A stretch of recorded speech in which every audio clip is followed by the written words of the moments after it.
원리금 균등 상환 방식과 만기일시 상환 방식이 있습니다.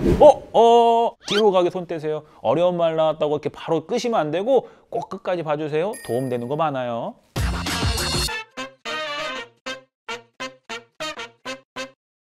사회생활을 시작하고 살다 보면 뜻하지 않더라도 대출이 필요할 때가 있습니다. 대출이라는 말만 들어도 뭔가 어렵고 난 필요하지 않는데 라고 느끼실 수도 있어요. 하지만 요즘 같은 경우에는 사회생활을 하기 전부터 대출을 가지고 시작하시는 거 아시나요? 자, 바로 학자금 대출입니다. 자, 이처럼 알고 보면 대출이라는 게 사실 내 삶에서 그렇게 멀리 떨어져 있지 않거든요.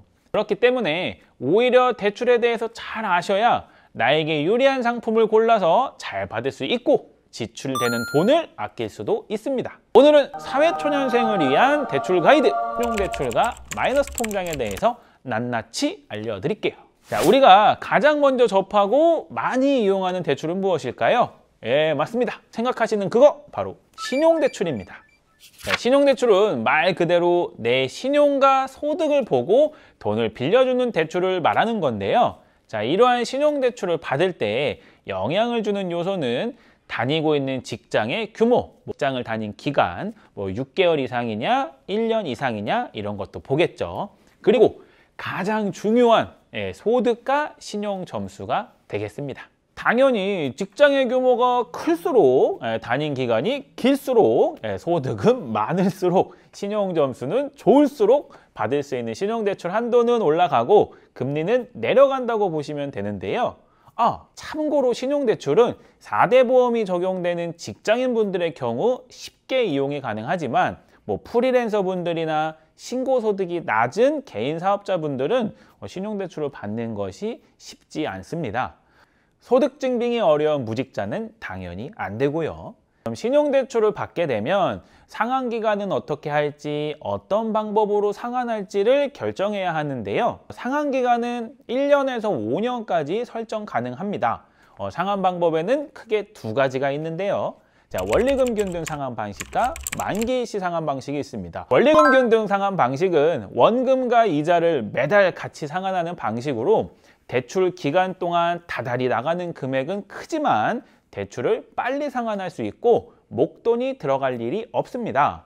자, 반대로 만기일시 상환 방식은 정해진 기간 동안 매달 이자만 납입하다가 만기 시에 전액 한 번에 상환하는 방식인데요. 매달 나가는 금액은 적지만 목돈이 들어가야 되는 부분이 있죠. 자, 신용대출은 여기까지 하고 마이너스 통장을 알아볼까요? 자, 여러분, 마이너스 통장도 신용대출인 거 혹시 알고 계시나요?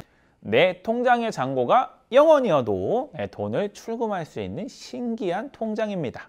자, 신용대출로 1,000만 원을 받으면 한 번에 내 통장으로 입금이 되고요. 매월 정해진 금액을 상환해 나가다 전액 상환하면 대출은 종료가 됩니다. 반대로 마이너스 통장으로 1,000만 원을 받으면 한도가 1,000만 원인 통장이 하나 개설이 됩니다. 자, 언제든 이 통장에서 최대 1,000만 원까지 돈을 출금할 수 있는 거죠. 자, 만약 출금할 돈이 하나도 없어서 0원인 상태다. 그러면 이자도 발생하지 않습니다. 반대로 돈을 출금하면 출금한 금액에 대해서 이자가 발생하고요. 출금한 금액을 전부 다 통장에 넣을 때까지 이자는 계속 나옵니다.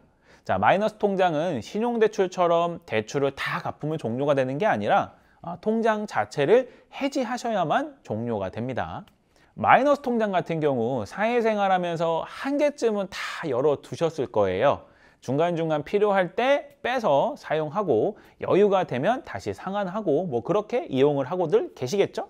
자, 정말 요긴하게 쓰이는 마이너스 통장이죠. 자유로운 입출금이 가능한 통장이다 보니 일반 신용대출에 비해서 금리가 살짝 높습니다. 지금 당장 목돈이 필요한 때는 신용대출을 이용하시면 좋고요.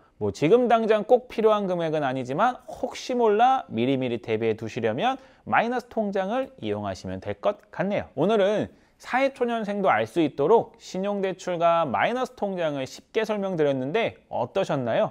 마지막으로 신용대출과 마이너스 통장에 대해서 궁금하신 부분 간략하게 Q&A로 마무리하겠습니다. 질문 주세요! 기본적으로 재직 중이고 소득이 발생하면 이러한 소득을 또 증빙 가능하신 분들은 전부 다 신용대출이 가능합니다. 다만 뭐 직장의 규모, 입사한 연도, 뭐 소득과 신용점수에 따라 한도와 금리는 조금씩 달라지겠죠. 자, 최대 한도는 지난 7월 1일자로 대출자의 연봉 이내로 제한하는 규정이 현재는 해제되어서 금융사에 따라 다르지만 약 2배가량 받을 수 있습니다. 1금융권의 경우 최소 6개월 이상의 재직을 요청하는 곳이 대부분인데요. 재직 1개월만 돼도 신청이 가능한 금융사의 신용대출 상품이 있지만 뭐 한도가 조금 적거나 금리가 조금 높을 수 있습니다.